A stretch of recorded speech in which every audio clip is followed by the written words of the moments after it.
Rorschach. What are you up to today? Hey, Dollface, how are you today? I'm not doing too bad. Just kind of kicking it and totally not working on the video I was supposed to have done by now. Well, what were you supposed to have this video done by? I don't know, weeks ago, I think. But you know me, I'd rather procrastinate, celebrate my atheist religion by drinking, smoking, talking to promiscuous girls. You know, like all us good atheists do. You're such an asshole, Rorschach. Well, I'm kind of new to this YouTube thing, and I can take all the time I want. And besides, I'm never going to really run into anybody that I actually know on the internet. I want to speak tonight. Oh, shit! Fuckballs! What is going on? A message that I've entitled The Silence of God. Dad? Such a pussy.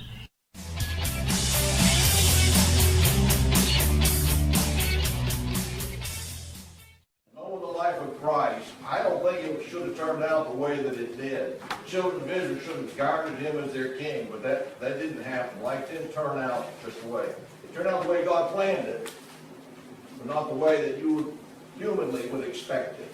Well, that was some pretty poor planning on God's part. If the character the story records as Jesus existed during the time of Emperor Tiberius, being crucified is exactly how you would expect a rebel-rouser's life to end. I mean, after all, we're talking about a time when making fun of the emperor's hair could get you crucified. About the ninth hour, Jesus cried with a loud voice, saying, Eli, Eli, lama sabachthani. That is to say, my God, why hast thou forsaken me? Question mark. You ever question why God's doing what he is doing? No, I do not question why God is doing what he's doing. Instead, I ask the question, why do people ask the question, why is God doing what he's doing? Why ask or blame God for anything? Even the story you pointed out to demonstrates the futility of this exercise. After all, if God cannot be bothered to answer himself while being sacrificed to himself, then what's the point of asking him for or about anything in the first place? In our Bibles there, God never answered him. He's crying out to God while he's suspended between heaven and earth. He is there being crucified to death. You would think if any other time there would be that voice that would come from heaven, this is my beloved Son, hear him, like that was at his baptism. You would think at any time, precious in eternity, that God would answer the Son. This is the time. So basically God's a dick. He can't take 5 minutes to ease his only son's passing with a, hey buddy, you're almost there. Or a, hey, well done champ.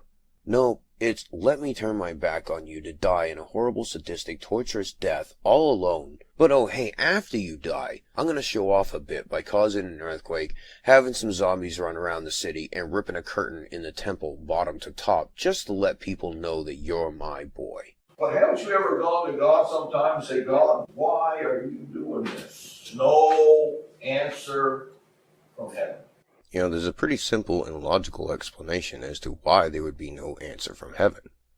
And that would be because there is no heaven, and there is no God.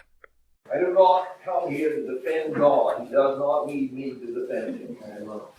So you're not here to defend God, but you have absolutely no problem with making up excuses as to why he wouldn't answer. You very much are defending God. John chapter number 11, we have the story here where Lazarus died, but Jesus tarried in Bethany, which was just 2 miles away. He waited till Lazarus was dead for 4 days. He finally comes. The 2 sisters are there, Martha and Mary. Then said Martha unto Jesus, Lord, if thou hadst been here, my brother had not died. You know what she was really doing? She was asking him, where were you? And Jesus said, I was at the local strip club having a few brews with my boys. What's the problem? I'm just going to raise Lazarus up by magic and cry about it to pretend that I have actual feelings. You never really thought this story through, did you? If Jesus can't be bothered to answer a prayer while he's right here on earth that is well within his power to answer, why would he answer now that he's not here on earth? Almost as if he's not God. I'm bringing it home tonight because we've got to come to grips with something. Yes, we do have to come to grips with something here. And what we have to come to grips with is that praying to an imaginary person does nobody any good. Lord said unto Satan, hast thou considered my servant Job, that there is none like him in the earth, a perfect and an upright man, one that feareth God and escheweth evil, question mark. See, God asks questions too. Satan answered and said, Lord, doth Job fear God for naught? Question mark. And shall not made the hedge about him, about his house, about all that he hath on every side? Question mark. Thou hast blessed the work of his hands, his substance is increased in the land. Put forth thine hand now, touch all that he hath, and he will curse thee to thy face. The Lord says, Satan, behold, all that he hath is in thy power. I want you to understand, the devil cannot do anything until God says, okay. And there's a couple problems with this story. One, God is taking a bet with Satan. Why? Well, the devil made him do it. He's literally betting somebody's welfare in their life on whether or not they're going to still love him, regardless of what he allows Satan to do. It does not absolve God from the guilt. After all, if the devil is God's devil too, then God is directly responsible for anything the devil does, especially if the devil cannot do anything without God's explicit permission. There's a question I'd like to ask. Why did you ever create that rascal? You knew that he was going to fall. Isaiah 14, Ezekiel 28. Although that's a legitimate question, why would God create a devil if he just knew he was going to fall? Neither one of those passages are actually talking about Satan. They're talking about the Babylonian king, and they're making fun of him. This was never intended as a picture of Satan fallen.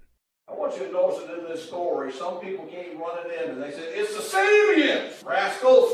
Those good bunch of people. It's their fault. They came in here and look what they did. They made off and they absconded off with some of your possessions. I'm only alive to tell you, Job. Another man comes running in. It's the Chaldeans. And I told you about them, Job. Woo! You can't trust them Chaldeans. They came in here and they made off with a bunch of stuff and they're gone, and I only am alive to tell you about that. Them Chaldeans. Notice one servant ran in, verse number 16. He says it's the fire of God that did this. God's fault. So what we have here are two people reporting what they actually observed, and some crazy guy talking about an invisible sky creature raining down fire. Although, to be fair, according to this story, it was God's fault. You just said the devil cannot do anything without God's expressed permission. This does not absolve God from being at fault.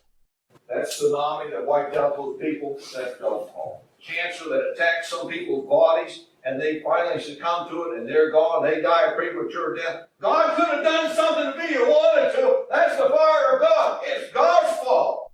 If it turned out that your God was real, and if it turned out that, as you say, the devil causes these calamities by his permission only, then yes, it is God's fault. You cannot absolve your God from guilt by merely saying the devil made him do it.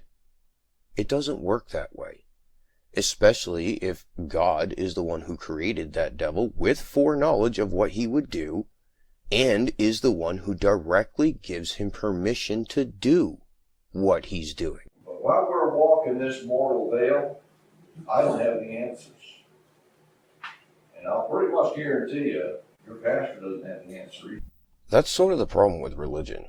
It doesn't offer any answers. We want the answers.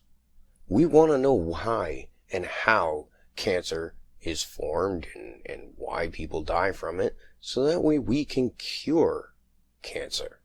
We want to know why and how tsunamis form and what kind of devastation they can have, so that way we can better prepare for tsunamis and save more lives. We want to understand how people die in car crashes so that we can improve the safety of vehicles. We want the answers. And we're not satisfied with God did it, God didn't do it, or the devil made God do it. And why is God picking on me? You notice those questions that Job asked in Job chapter number 7, God didn't answer him. God does not owe us anything. No matter what has happened to us, we have no grounds for bitterness towards God. God owes us nothing. And so the reason God doesn't answer prayer is because He doesn't owe us an answer. How is that an answer? Simply saying that God doesn't owe us an answer doesn't answer anything. It just introduces more questions. Like, why doesn't God owe us an answer? Figure that one out. God, I love you as long as all the bills are paid, but what if there is no ox in the stall? God, I love you as long as I have our health and my children are healthy, but what if there is no fruit in the vine?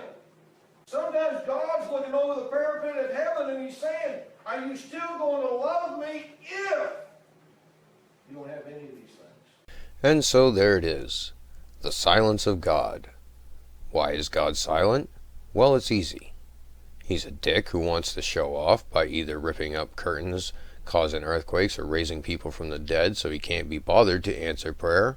Or the devil made him do it, such as in the case of Job when he killed all his children and had him succumb to horrendous boils. Or God doesn't owe us an answer. Or he's sadistically testing people, putting them through fire, and killing children to see if people are going to love him regardless.